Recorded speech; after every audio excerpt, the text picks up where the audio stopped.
তোর তো অনেক ক্ষমতার নেশা, টাকার নেশা, লিডার হওয়ার নেশা। আর এই ইস্যুটা তুই কাজে লাগাইছস। প্রেমের ইস্যুটা আমি কাজে লাগাইছি না, তাহলে বেবি আপনার গার্লফ্রেন্ড হয় কেমনে? কি করবো বল? তোমার সাইডে চলে দিছস, আমিও তোর উপরে জিদ করে বেবির সাথে প্রেম করলাম, আর তুই জিদ করে কি করছো? প্রেমার ফাঁদে আমার ফেলাইছস। আবার নাটক, আবার হাসবি না, হাসবি না। তুই একটা অমানুষ, তুই একটা নিচু মানের মানুষ। তুই হোসেনকে পর্যন্ত কিনা ট্রাই করছস। অনেক ক্ষমতার নেশা তোর, না? নেশা না বড় ভাই, রাগ, রাগ আছে। আপনি আপনারা বুঝাতে চাইছি যে বুলেট ছাড়া চলতে পারবেন। যাক, এখন আসে আসি দিই কবে আমার বড় ভাই আবার বুকে টেনে নিলেও। তুই একটা মিথ্যাবাদী, তুই আমার সাথে কথা বলবি।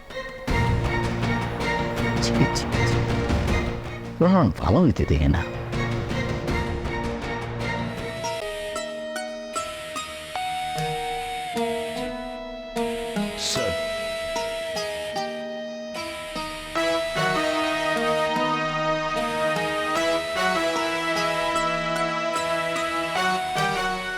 Nice to meet with you again. অবাক হচ্ছেন? ভাবছেন এমন ঘটনাও ঘটতে পারে? বসুন।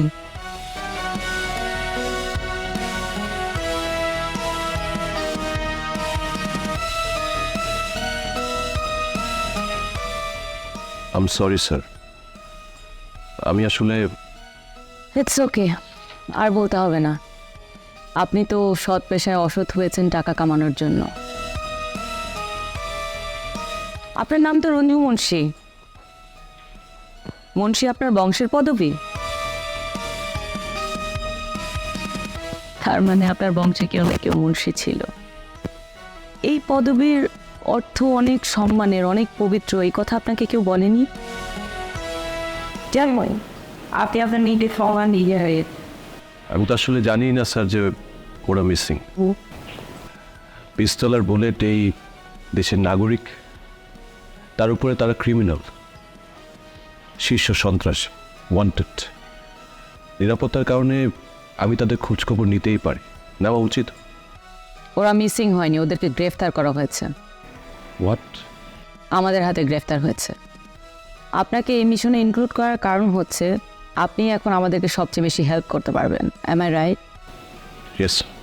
তবে একটা কথা মনে রাখবেন, আপনি আমাকে যতটা মিষ্টি ভাবেন আমি আসলে ততটা মিষ্টি না।